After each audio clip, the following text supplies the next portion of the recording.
करीने तुलसी जे सादर सुनहि, सिय राम पद प्रेम अवसी होई भवरस वीरती। भरत जी का सुंदर चरित्र चल रहा है। जब भरत जी प्रभु श्री राम को मनाने के लिए गए कि आप वन में न जाएं और वापस अयोध्या लौट जाएं और वहाँ राज्य संभालें, तब प्रभु श्री राम ने कहा कि नहीं, मेरा जन्म जिस उद्देश्य के लिए हुआ है वो उद्देश्य पूरा करने के लिए ही मैं वन में आया हूँ।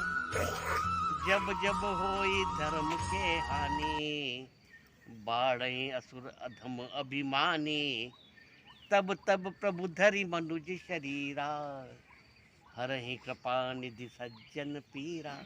जब जब अधर्म बढ़ जाता है और संत परेशान हो जाते हैं, साधुओं को दुख होता है, ऋषि मुनियाँ कष्ट में होते हैं, तब मैं मनुष्य का शरीर धारण करके उनकी पीड़ा का निवारण करता हूँ और धर्म की स्थापना करता हूँ। अब तुम जाओ और अयोध्या का राज्य संभालो और मुझे मेरा उद्देश्य पूरा करने दो। तब भरत जी ने कहा कि ये 14 साल की अवधि मैं किस तरह बिताऊँगा, आपका चरणारविंद के दर्शन किए बिना मैं रह नहीं सकता। तब प्रभु श्री राम ने प्रभु करी कृपा पावरी दीनी, सादर भरत शील धरि ली। कोई भी यदि किसी को चरण पादुकाएं देता है तो वो उसे पाँव में पहनता है, परंतु भरत जी का देखिए आप आदर्श कि उन्होंने उनकी चरण पत्तों को शिरोधार्य किया। यानी उसके पीछे ये संदेश है कि आपके जो पदचिन्ह आपने छोड़े हैं, जो आचरण आपने बताया है, उसका मैं पालन करूँगा, ये मैं उसे शिरोधार्य करता हूँ। उसके बाद में वो अयोध्या आ गए और उन्होंने भी जटाजूट धारण किया, वलकल वस्त्र पहने और अयोध्या के पास में एक नंदी ग्राम था, वहाँ पर जाकर के एक कुटिया बनाई जिसे राम अनुज कूट कहते हैं, यानी कि राम के अनुज यानी भरत की कुटिया। उसमें वो निवास करने लगे। अवध राज सुर राज सिहाई, दशरथ धन लखी धन दुल जाई, तेईपुर बसत भरत बिनु रागा, चंचरीक जिमि चंपक बागा।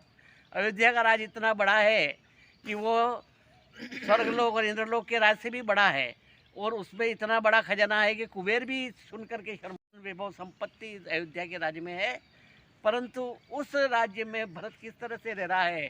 चंचरीक जिमि चंपक बागा, यानी चंपा के बाग में जैसे भौरा रहता है, क्योंकि भौरा जो है वो चंपा वो फूल के पास में नहीं जाता है, क्योंकि वो चंपा तुझ में 3 गुण रूप रंग और बास, अवगुण केवल एक है कि भ्रमण ना आवे पास। तो जिस तरह से भौरा चंपा के फूल के पास में नहीं जाता है, वैसे सुख संपत्ति वैभव उनके पास में भरत जी नहीं जाते हैं और त्याग करके नंदीग्राम में कुटिया बना के रहते हैं। नित्य पूजत प्रभु पावरी, प्रीति न हृदय समात, और मांगी मांगी आयसु करत, राज काज बहु भात।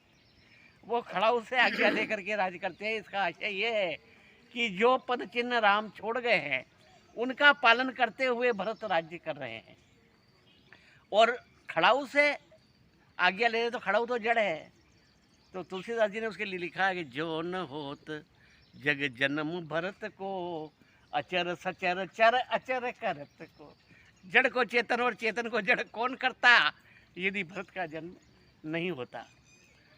अब 2 दिशाएं हैं, एक तरफ तो राम लक्ष्मण और सीता वन में रह रहे हैं, तपस्या कर रहे हैं, एक इधर भरत नंदीग्राम में रह करके तपस्या कर रहे हैं।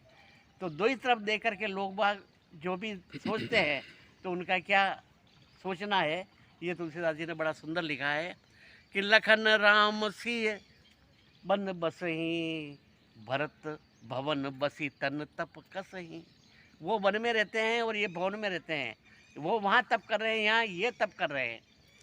दो देह दिन ही दिन दूबरी होई, घटही तेज बल मुख छवि सोई। दिन पर दिन देह दुबली होती जा रही है और मुख पर तेज आ रहा है। तो दो दिशि देखी कहत सब लोगु, सब विधि भरत सराहन जो। इन दोनों में भरत की सराहना की जाए, क्योंकि वो राम जो कर रहे हैं वो अभाव की तपस्या है, परंतु जो भरत कर रहे हैं वो भाव की तपस्या है। जिसके पास में कुछ नहीं है और अगर वो त्याग करता है तो उसका त्याग महान नहीं है, पर जिसके पास सब कुछ होते हुए भी जो त्याग करता है वह त्याग महान है। इसलिए राम से भी बड़ा चरित्र भरत का तुलसीदास जी ने बताया है, जिसके बारे में हम फिर कल और चर्चा